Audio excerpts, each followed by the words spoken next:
Shadow Minister, Chion Wara. Thank you, Madam Deputy Speaker. And I'd like to start by thanking members from across the House, from all sides, for their contributions to this debate. Whilst we may disagree on how to support our great industries, we can all agree on the importance of UK industry and the importance of this place talking about it.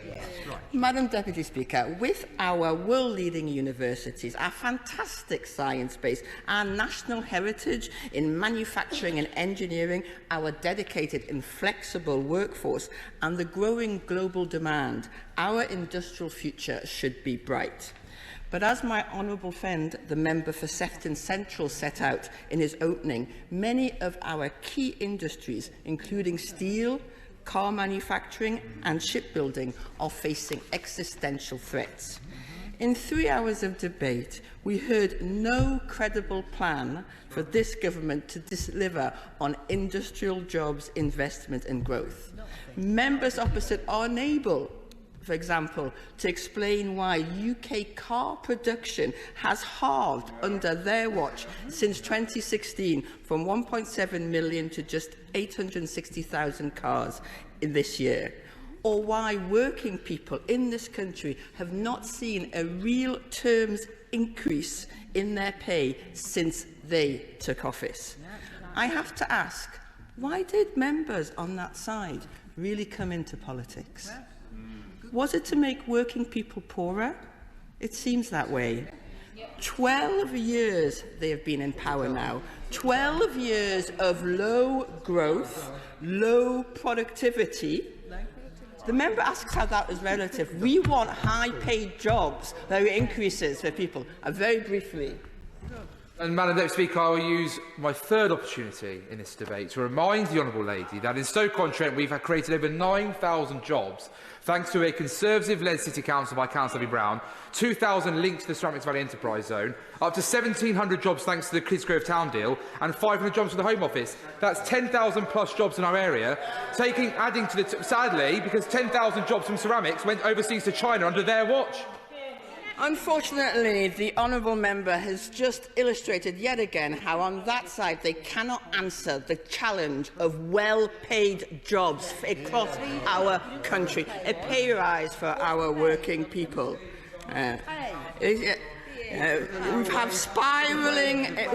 We have had 12 years of low growth, low productivity, austerity a go-go, broken promises, abandoned manifesto commitments, spiralling inflation, the NHS at breaking point, the Home Office broken, and that's according to the Home Secretary.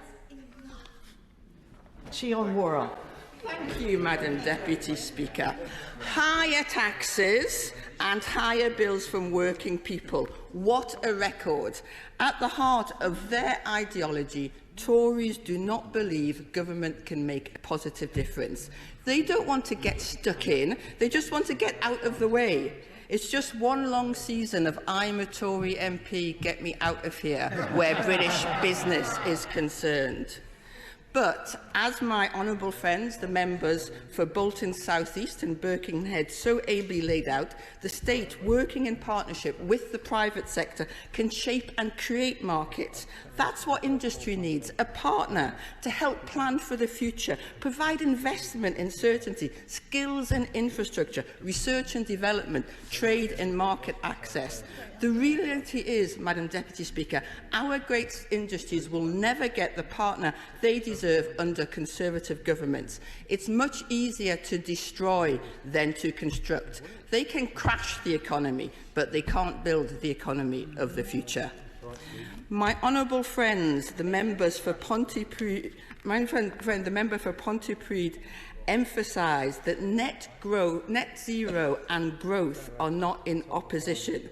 Partnership between the market, the state and the state presents the opportunity to build world-leading industries that will last for decades and spread wealth across the country.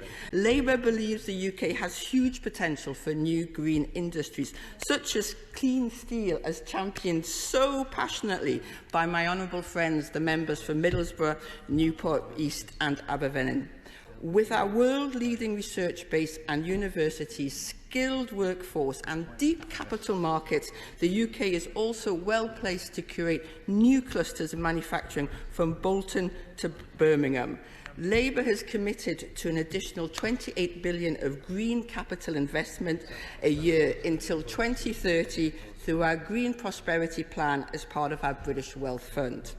And as my honourable friend, the member for Luton South, said, this country has enormous untapped potential when it comes to electric vehicles. In my own constituency, Newcastle University is a leader in research to overcome the challenges of current battery technology. Under Labour, as the member for Wansbeck emphasised, we will have 8 gigafactories to ensure the next generation of electric cars is made here in Britain. Labour also recognises that hydrogen could modernise heavy goods, vehicles and public transport. These are long-term projects, and so we would ensure certainty for business with our Industrial Strategy Council to end the farce of long-term plans that do not survive the political cycle. Madam Deputy Speaker, science is the foundation of future success. But not content with crashing our current economy, the Tories seem bent on destroying our future economy. They simply aren't serious about science. As well as their catastrophic trickle-down experiment with the nation's economy, that they are now trialling Heisenberg's uncertainty principle for science. For the last few months, it has been impossible to know both the role and the number of science ministers at the same time. So the member for Mid-Norfolk, who is not in this place, resigned over the previous ×2 Prime Minister's behaviour. Then he asked for his job back, but that Prime Minister preferred to keep the position vacant. Then the previous Prime Minister gave the brief to the member for Wealdon, but barely had she got her feet under the table when the current Prime Minister gave it back to the member for Mid-Norfolk. Although 2 weeks later, we still haven't seen any ministerial responsibilities published. The rumour is that the member for Mid-Norfolk has the brief, but the member for Wealdon has the furniture. You could not make it up. But British science is no joke.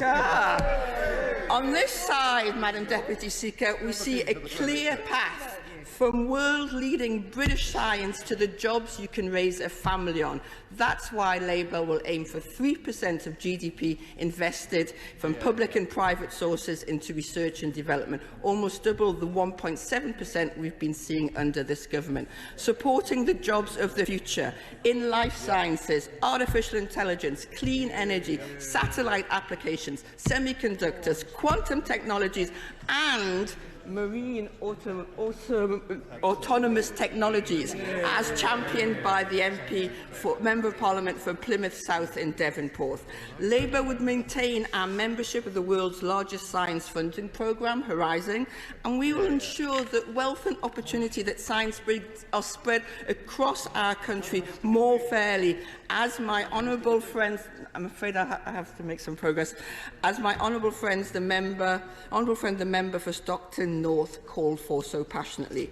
We will help to champion clusters of business and universities as engines for regional growth, providing them with the levers and resources to collaborate and innovate together, rather than slashing regional science funding as this government is doing.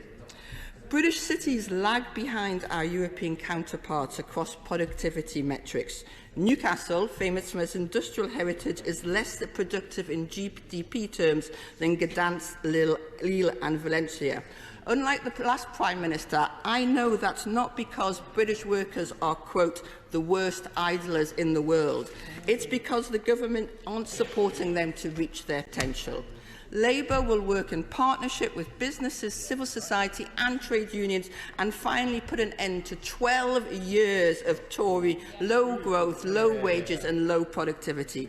Labour's industrial strategy will deliver clean power by 2030. We will create the economy that cares for the future and that harnesses data for the public good. Labour will build a resilient economy so that we can not only protect jobs in our British automotive, steel and shipbuilding industries, but provide the investment and the long-term strategy we need to be competitive on the world stage. Labour will grab hold of the national prosperity Britain is capable of and deliver a fairer and greener future. Today's debate has shown that Tories are out of plans and out of ideas. So here's an idea for them. Call a general election and let us put our industrial strategy to the country.